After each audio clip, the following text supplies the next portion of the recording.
Eh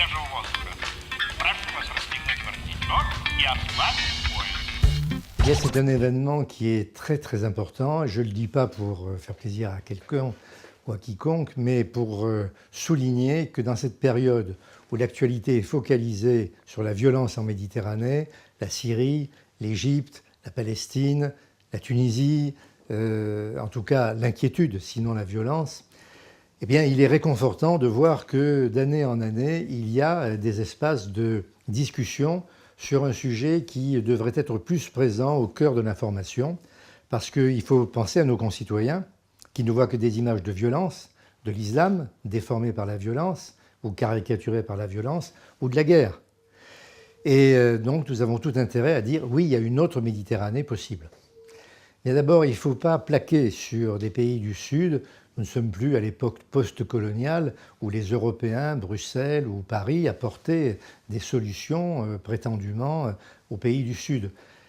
Il faut avoir une démarche complètement différente. C'est d'abord interroger les pays du Sud sur ce qu'ils souhaitent, respecter leur souveraineté, leur culture, leur religion, leur fierté, bien légitime, et ensuite, à partir de cela, essayer de co-construire avec eux des systèmes de coopération.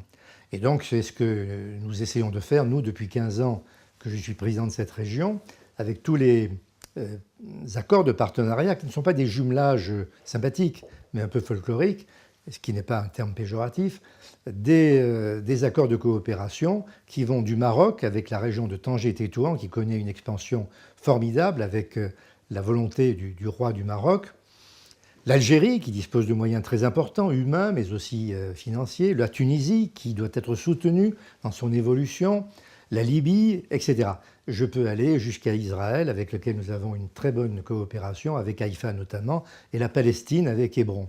Donc nous avons ces coopérations qui sont des sujets très techniques.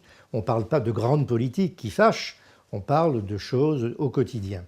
Et puis, il y a le rapport que j'ai remis au président de la République, où il demandait à un parlementaire qui est connu pour être un peu le monsieur Méditerranée à l'Assemblée nationale, eh bien, de dire comment il verrait le développement d'une coopération sur des bases saines et solides avec les pays du Sud. Alors d'abord, ce n'est pas moi qui fixe la politique méditerranéenne de la France. Moi, je suis un député. Je propose au président de la République, qui sait que je connais bien ces problèmes et que j'y suis attaché, avec la Villa Méditerranée, qui est le symbole même unique en France. La région a fait ce geste pour la France et pour la Méditerranée, un geste architectural qui est le lancement d'une arche vers la rive sud et la rive orientale, et où il va se passer des événements politiques importants. Alors voilà, il faut que les régions aident la société civile, et notamment les milieux patronaux, mais aussi la jeunesse, ceux qui ont besoin de formation professionnelle, à trouver sur place, c'est-à-dire les jeunes Algériens en Algérie, les jeunes Marocains au Maroc, les jeunes Tunisiens en Tunisie. Ils sont des centaines de milliers à être intelligents et heureux d'apprendre comment être capables d'entrer dans une profession. Donc les entreprises ensuite suivront, mais à condition que ces jeunes soient formés. Et là, nous pouvons avoir des schémas en co-localisation, à la fois en France et en Tunisie, en France et en Algérie, en France et au Maroc, où chacun parle avec le respect de l'autre, l'écoute de l'autre. Et par exemple, bien sûr, des jeunes Tunisiens doivent pouvoir venir en France. Il faut régler un problème de visa qui peut être très aisé dès lors qu'on s'adresse à ces jeunes-là. Il faut que ces jeunes Tunisiens, Algériens, Marocains trouvent du travail dans leur pays en aidant les jeunes patrons qui créent des micro-entreprises avec l'aide du microcrédit, l'économie sociale et solidaire.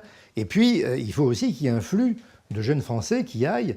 Il y a des artisanats ancestraux merveilleux au Maroc, en Tunisie, qu'ils aillent eux aussi découvrir un autre aspect du monde arabe que ce qu'ils ont par la télévision. Donc il y a là quelque chose de très positif à la fois sur le plan du co-développement économique, sur les deux rives, fixer les populations de chaque côté, mais aussi permettre cet échange qui nous permettra finalement de faire un travail commun très très positif.